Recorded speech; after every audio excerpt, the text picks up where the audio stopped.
So, Sarah Greenfield, welcome to Anti-Aging Uncensored. I can't be more excited that you are here.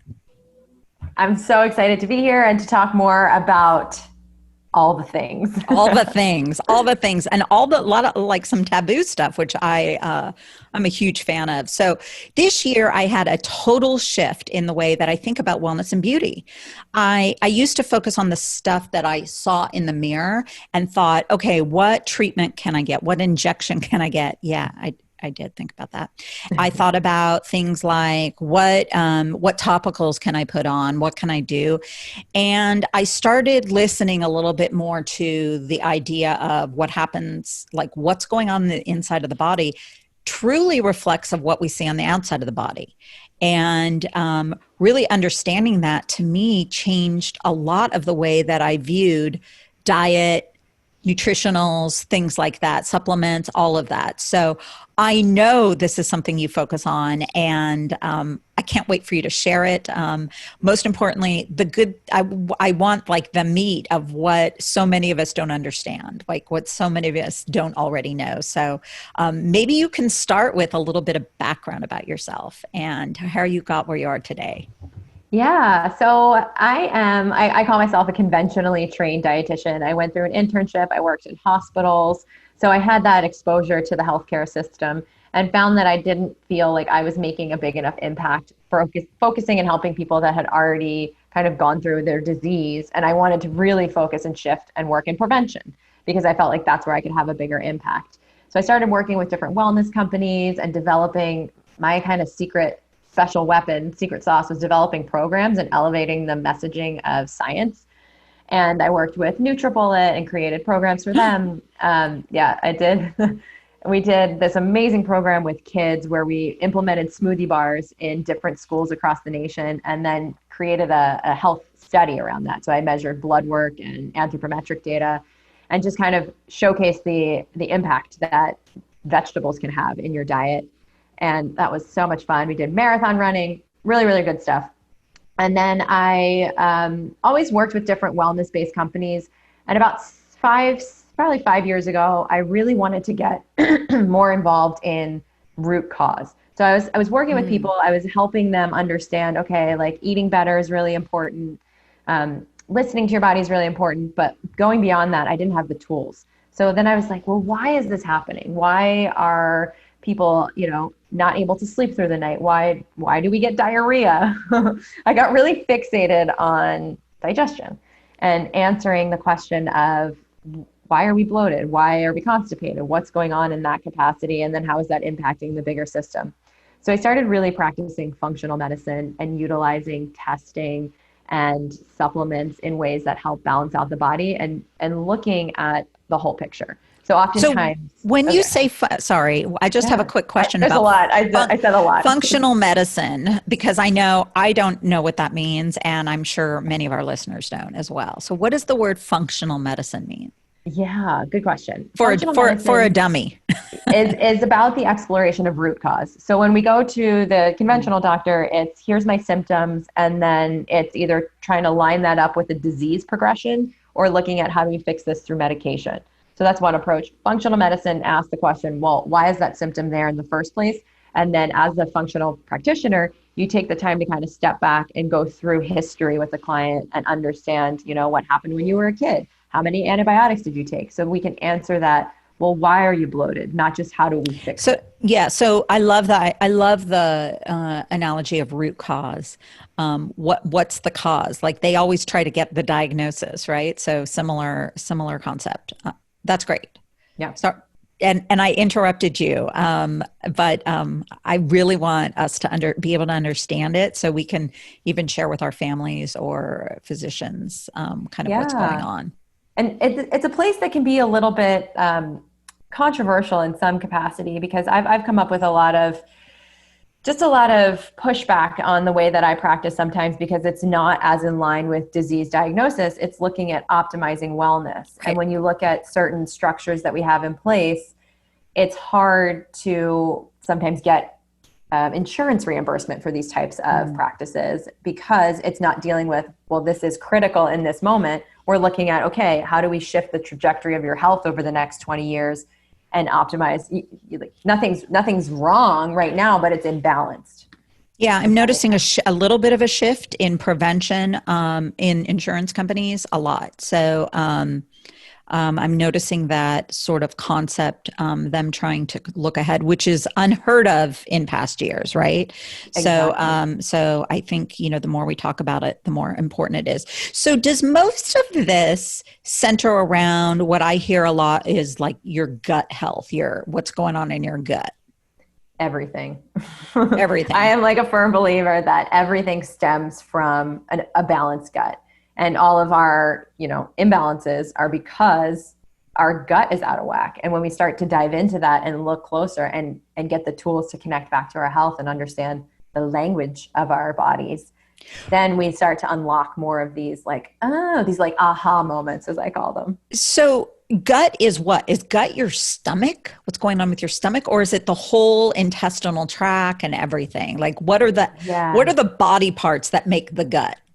The gut is, and I haven't figured out a better way to say this, but it's basically your mouth to your butt is your gut.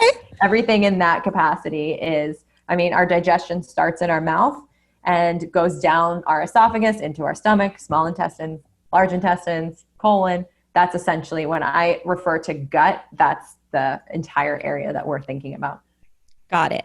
Okay, so one of the things you spend a lot of time on, and I think it's important to bring this on early in the conversation, you talk a lot about poop. And I was joking earlier that it's like, let's address the elephant in the toilet because it's something, moms talk a lot about it because they're dealing with baby poop all the time and not just baby poop, toddler poop, and et cetera. So what does our poop say? Like, what is it saying about our current state of our own body's health? Yeah, so I love connecting our health back to our poop because I truly believe that it gives you a language to communicate with your body because it's one of the only things that we see or that we have that's an internal expression of what's going on that we can actually see externally. Like we can look in the toilet and be like, "Oh, okay, cool. That was just in my body and now here it is." And does it look okay? And most people can typically understand. They know when things are off or when things aren't normal. So what I always encourage people, there's things I encourage people to look for. And I have a whole guide to this, a free guide on my website about how to Great. actually have the language for your body. But some easy things to look at are, the texture of your poop. Is it well formed? Does it fall apart when you flush it? That's not ideal. Can you see pieces of food in your poop? Again, not ideal. That can indicate that there's some digestive issues, maldigestion. You're not breaking things down appropriately. Also, if it's floating or sinking can give us an indication of digestive capacity as well. The color of it. If it stinks to the high heavens can be another indication that something is imbalanced. Okay, so it can actually be an indicator or barometer or something for us of what's going on inside. So, well, then a couple rapid fire questions then. If it floats, is it good? Typically, no. So typically if it floats, it means that there's a fat imbalance. So your body's not properly breaking down fat. And that can be due to not enough digestive enzymes because you're stressed out all the time. It can be due to low stomach acid. So those are sometimes, if people have had their gallbladder removed, they're not necessarily breaking fat down as effectively. So that's something to be Look aware at. of. Yeah. And what about, and I know we're going to share, by the way, we're going to share a link to your guide on your site. But one other question, food in it. Like if we see food pieces, is that good? Like they've gone through, that's good, or we've missed No. absorbing nutrients? There's a couple things that are like freebies. So like corn, our bodies can't break down. Sesame seeds, black quinoa. Those are things that you can kind of see in your poop. But the things that I often have clients tell me that they see that shouldn't be there are things like lettuce, rice, carrots, tomato skins. Like we don't want to see that in our poop because that means that we haven't effectively broken it down. And then there's potentially some nutrient imbalances going on because we're not extracting that out of our food. Yep. Okay, that makes sense. So thanks. I'm anxious to see like the rest of the indicators. But so how do we know if we are actually missing something? Like in gaps, like are there gaps in our nutrition?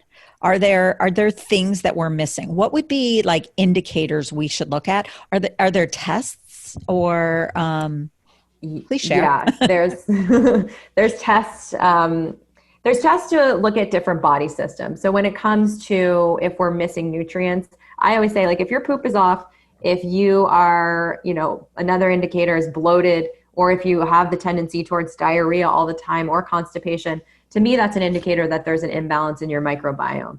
And typically when there's an imbalance in your microbiome, you're going to have an overgrowth of bad or good bacteria that are potentially stealing nutrients from your body. So they're going to take it before our body's able to absorb it. So that's one, again, looking at your poop, seeing like, is this just normal for me? Am I always kind of tending towards a looser poop or constipation? Then thinking back, like that could be an indication that maybe you're not getting the nutrients that you need. Being constipated sometimes is linked to low levels of magnesium because you're not able to actually get things moving along, or muscle cramps, things like that. So there's a lot. I mean, you can obviously do blood testing too to look at nutrient levels and see, like, what do my B vitamins look like? What do my minerals look like?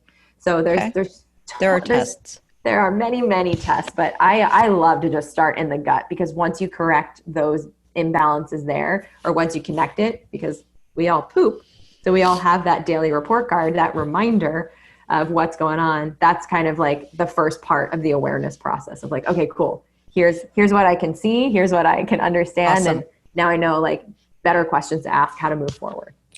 Great. So if there's dysfunction, or whatever you want to call it, I'm calling it dysfunction inside our bodies because that's kind of what it feels like, right? What might be showing up on the outside that we might see besides our poop? Yeah. So one of the biggest things that I see are things like rashes, eczema, psoriasis. Those are things that can be an external presentation of an internal imbalance. Pretty much when we go back to root cause, inflammation is that big one that's at the core of all issues. Everything that we see that's going awry in the body can be usually linked back to inflammation. So that's a way that it can present externally. Even sometimes rapid aging, you can notice differences in your skin. If you have dark circles under your eyes, if you just have like kind of a pale color to you, your nails are a good place where you can look at nutrient deficiencies and just imbalances. You can see iron deficiencies in your nails in certain capacities. So there's a lot of ways that you can start to look externally to see what's going on. Yeah, I think we always look for, the quick fix, the pills or something. I say the pills, but it's not always the pills, but like the quick fix. But starting to look at what we might. So it sounds like there's a lot of things. I would imagine, adult acne for sure. Although do you feel like environmental impacts that are sort of outside of our gut can impact these things as well? Oh yeah. If there's a lot of environmental toxins and you think about your smoke or just any smoke, you're inhaling that. And then is your body actually able to break that down? Is your liver detox, is that optimized? And that ties back into the gut because our liver detoxifies and dumps it into our gut. Wow. Okay. Excellent. This is really good stuff. Thanks, Sarah. So a couple more questions before we kind of start talking about solutions. And that is fad diets. Okay. So I actually don't love the word fad diets because I feel like sometimes these fad diets hopefully turn into more long-term, but, and I know you have some strong opinions in here, so I'm dying to hear them. So do any of these fad diets that like keto / high fat, paleo, Whole30, I'm sure there's like a ton more fad diets. We'll stay away from like the cabbage soup diet, but like how might those affect our ability to get nutrients? And like the nutrients we need, and how might they screw up the gut? So I always think of everything with the lens of what's best for your gut health. Some of these diets like keto is going to show pretty significant weight loss initially, just because you're switching your metabolism.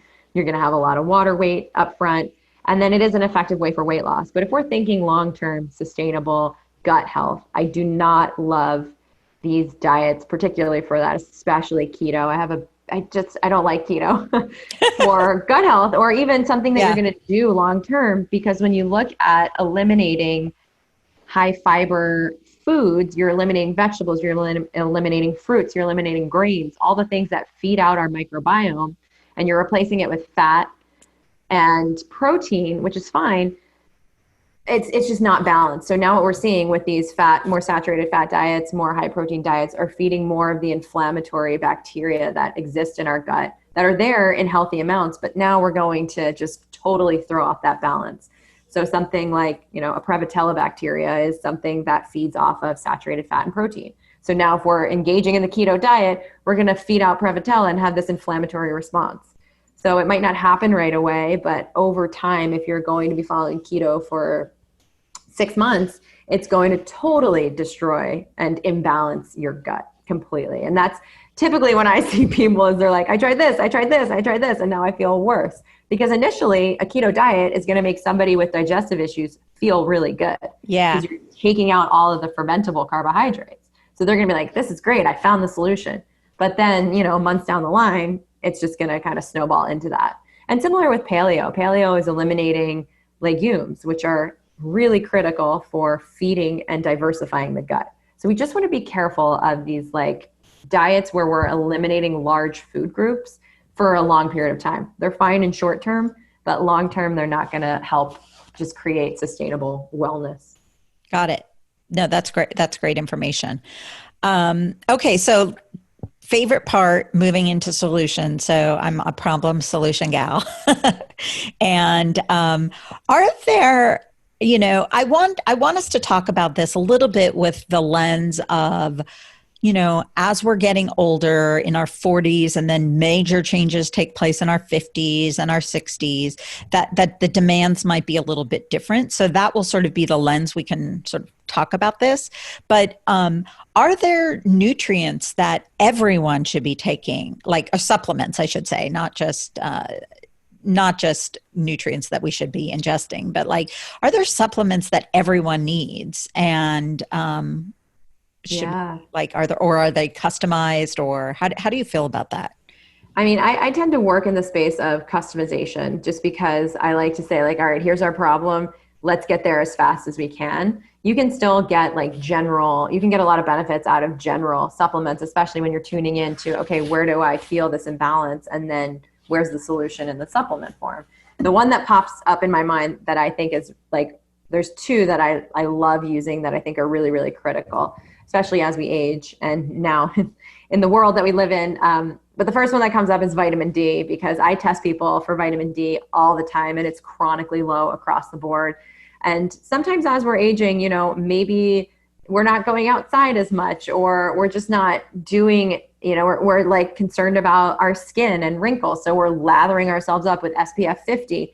So that's going to block the conversion of vitamin D when you do go outside. Oh, wow. So that's an important piece to consider. And just, vitamin D is critical for almost every single pathway in our body, but especially our immune system. So that's an important one. And then I really also like fish oil. I think fish oil is another really important, just because we're getting omega-3s. And when you look at our diet, the standard American diet, or just even when we're a healthier version of the standard American diet, a lot of times people aren't getting good sources of omega-3 fatty acids, not like you would see in the Mediterranean diet, for example.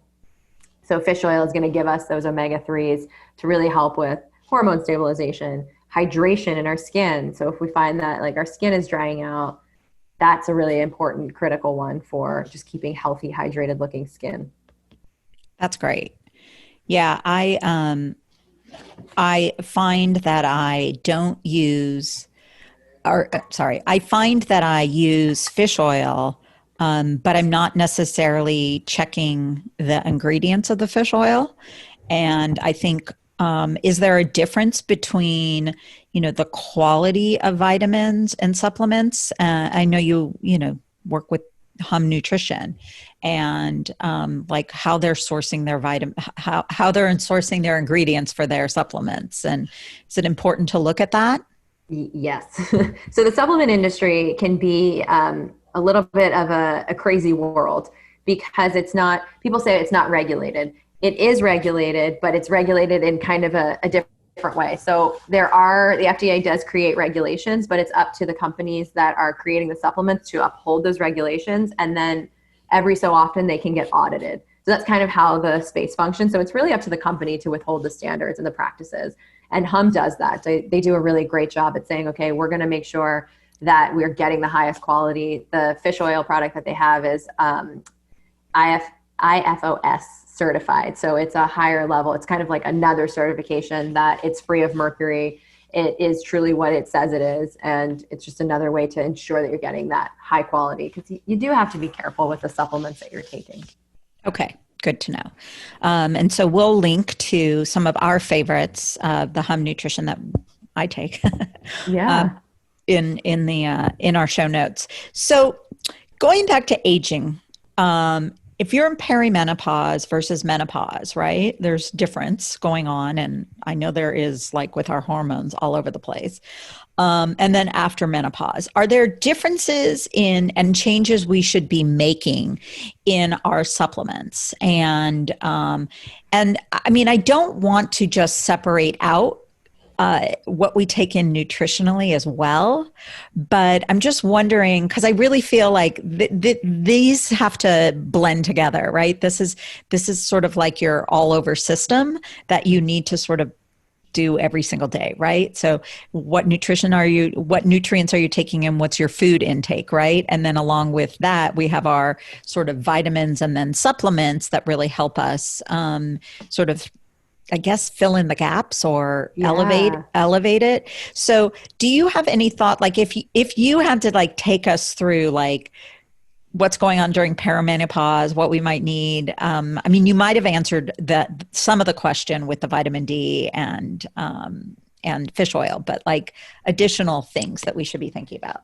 Yeah, again, the gut lens comes up for me because that's my world. But going through, what's really fascinating is if you look at, I also work a lot within the vaginal microbiome because that's very fascinating space. We have our gut microbiome, we have our vaginal microbiome, and that shifts and changes as we go through perimenopause, menopause, and it becomes less diverse. So there's supplements that you can take that can actually help diversify not only your gut microbiome, but that actually make it to the vaginal microbiome. So that's something that I always think about in the relationship to, just going through that next stage chapter of life. And Hum actually makes one called Private Party that is a probiotic for vaginal health. And I think that's so wonderful because we think about our gut, but sometimes we forget about our vagina. And that's an important part of our health system. So that's one that I would say is really important. And then we're thinking about shifts in our hormones. So again, the fish oil can be really helpful. Sometimes I'll do something called seed cycling, which helps to regulate hormones a little bit better. And that's, we can use fish oil. We can also use something called evening primrose oil to kind of balance out hormonal shifts. And then the last thing that I would say within the digestive space is as we get older, our digestive capacity decreases. So the amount of enzymes that our body is making can tend to slow down and decrease. So getting in a high quality digestive enzyme, broad spectrum enzyme would be another important one to bring into the game. Because if you think about it, you are, like the saying, you are what you eat is great, but I like to take it a step further and say you are what you absorb.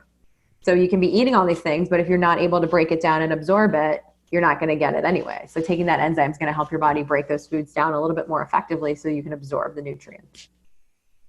Awesome. I'm going to link to some of these products, of course, because I really feel like there is so much uncertainty. Like, I think I looked up one of the biggest search terms is like, what vitamins should I take in my 50s? What vitamins should I take in my 60s? What, et cetera. So I think there is, to know that that's one of the biggest searched areas. We know that it's an issue for women. I imagine in men too, but we're focused on the woman here. So we're talking about ladies. We're talking about the ladies. So you mentioned microbiome, and I feel like I should have brought this up before and I didn't, but can you define that for us? And then I want to talk a little bit about testing that. And so microbiome, we're hearing a lot about it. It's associated with the word gut health, and it's an indicator. So can you tell me just, define it for us. I don't want to go backtrack, but I think it's really important that we understand this.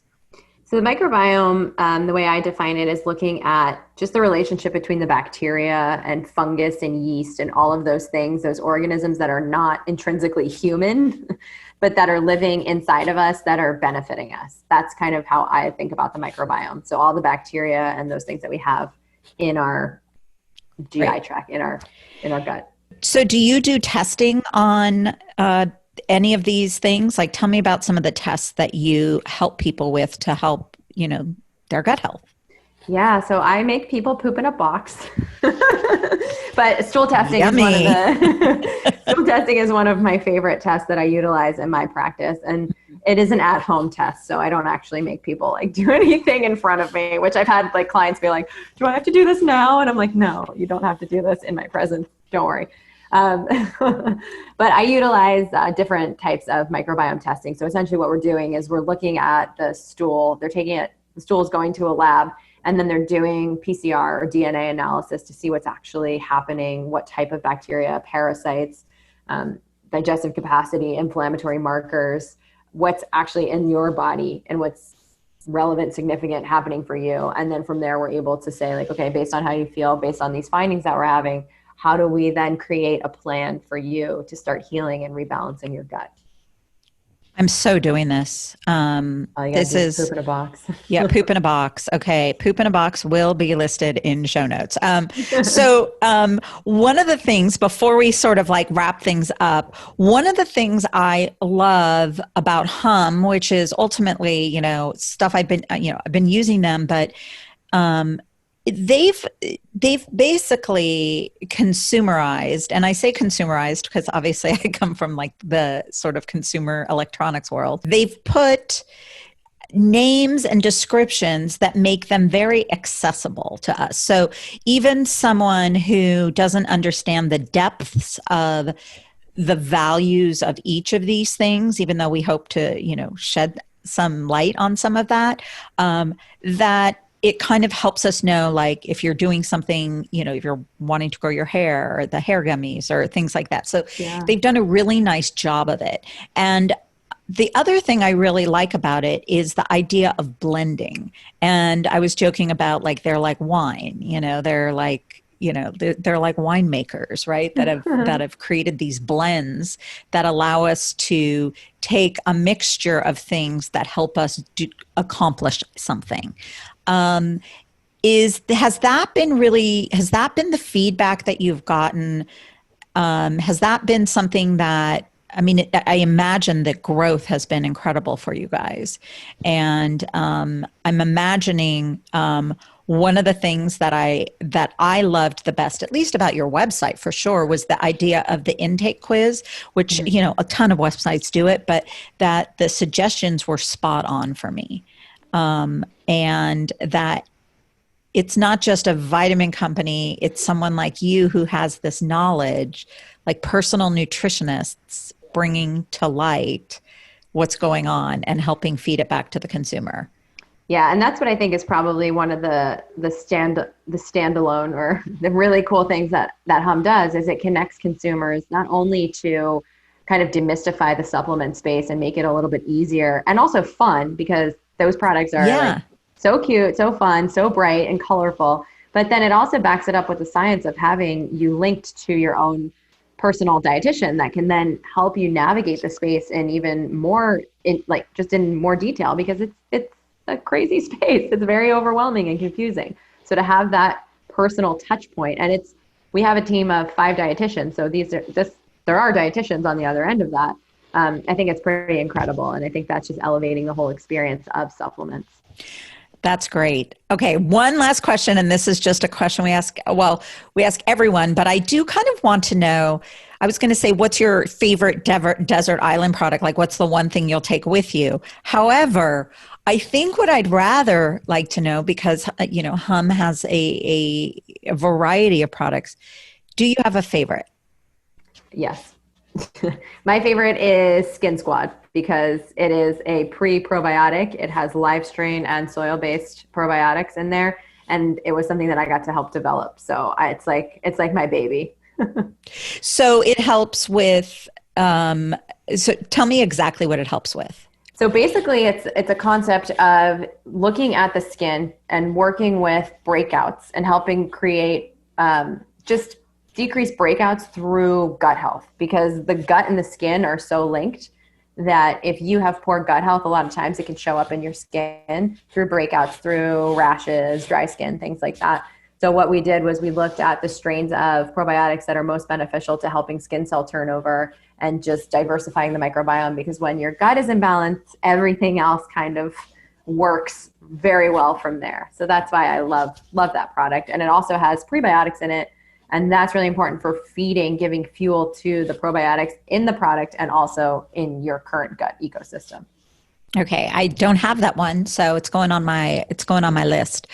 Yeah, Well, good one. Sarah, this has been amazing, super enlightening for me, and I hope for everyone else. I will definitely link to all the good stuff that we talked about, and maybe hope to have you back on sometime to talk, to dive into, I don't know, maybe poop some more, but like Yeah, maybe some new developments that are happening. So absolutely. I um, would love that. I can't thank you enough, and have a great, great, great day.